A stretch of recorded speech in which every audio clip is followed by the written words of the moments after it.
नमस्कार दोस्तों, कैसे हैं आप? मैं हूँ गौरव और ये है ट्रांसफॉर्मेशंस। आज जैसे कि आर्टिफिशियल इंटेलिजेंस जैसे सॉफ्टवेयर हैं, चैट जीपीटी जैसे सॉफ्टवेयर हैं और भी बहुत सारी नई-नई तकनीक हैं। इस तरीके के नए तकनीक में 21वीं सदी में 2025 में हमें ऐसा देखने को मिल रहा है कि हमारी सरकारी संस्थाएँ किस तरीके से लाचार हो चुकी हैं, पंगु हो चुकी हैं कि एक बेसिक एग्ज़ामिनेशंस भी नहीं करवा पा रही है। एग्ज़ामिनेशंस की डेट्स नहीं आती, डेट्स आती हैं तो पेपर लीक हो जाते हैं। आज आर्टिफिशियल इंटेलिजेंस जैसे ज़माने में जहाँ टेक्नोलॉजी इतनी आगे बढ़ चुकी है कि सॉफ्टवेयर, कोडिंग्स और इस तरीके की चीज़ें एक तरीके से बेसिक और घरों में पहुँच चुकी हैं, एप्लीकेशंस हैं, डायरेक्ट टू होम है और बहुत बड़े डिफरेंट डिफरेंट तरीके के सिस्टम। उस समय में हमारी सरकारी संस्थाएँ एक बेसिक एग्जामिनेशन ट्रांसपेरेंट वे में ओपन अपॉर्चुनिटी टाइप एक बेसिक एग्जामिनेशन तक नहीं करवा पा रही हैं, एट टाइम्स उनके रिजल्ट्स तक नहीं दे पा रही हैं। और दूसरी शर्मनाक या हास्यास्पद और लाचारी का एक और एग्जाम्पल है जो देश का युवा, फिलहाल हमारा देश जो है वो सबसे यंगेस्ट कंट्री है और 85% ज़्यादा जो पॉपुलेशन हमारी वो युवा है।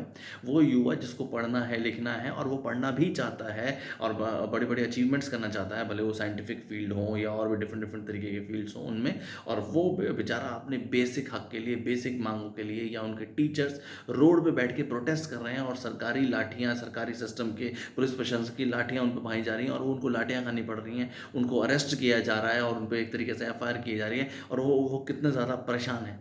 ये बहुत बहुत बहुत ज़्यादा शर्मनाक बात है हमारे देश के लिए। और इस लाचारी को देखते हुए और खुद एज़ अ युवा मुझे इस चीज़ को लेके बहुत बहुत बहुत दुःख होता है कि जिस युवा को हमारे देश की प्रगति में हाथ बढ़ाना था, वो बेचारा जब अपने बेसिक हकों और माँगों के लिए रोड पे बैठ के प्रोटेस्ट कर रहा है कि मेरे मेरे लिए एक ट्रांसपेरेंट वे में एग्ज़ामिनेशन कराई जाए। वो कोई कोई एक तरीके से खैरात नहीं माँग रहा है, वो कोई फ्री का कुछ कोई रेवड़ियाँ नहीं माँग रहा है, वो सिर्फ़ और सिर्फ़ ये कह रहा है कि एक प्रॉपर सिस्टम वे में ओपन अपॉर्चुनिटी के लिए ट्रांसपेरेंट वे में एग्ज़ामिनेशन किया जाए। अगर मैं कैपेबल हूँ, अगर मेरे अंदर एबिलिटी है, मैं उस एग्ज़ाम को क्लियर कर पाता हूँ, तो मेरे को एक तरीके से नौकरी प्रोवाइड की जाए। कोई एक तरीके से कोई फ्री की रेवड़ी या कोई वो खैरात की चीज़ नहीं माँग रहा, वो अपना हक माँग रहा है, जिसके अंदर वो अपनी एबिलिटी भी प्रूव करने को तैयार है। और हमारे देश का सिस्टम, हमारे देश का एडमिनिस्ट्रेशन उसको ये बेसिक अपॉर्चुनिटी भी नहीं दे पा रहा है। ये शर्मनाक बात है हमारे देश के सिस्टम के लिए और इस समय है अब इस सिस्टम को एक तरीके से प्रॉपर चेंज करने का या ओवरऑल इस सिस्टम में रेवोल्यूशनरी रहने का। और ट्रांसफॉर्मेशन जैसा प्लेटफॉर्म इस तरीके के सिस्टम में बहुत बड़ा चेंज ला के ही रहेगा।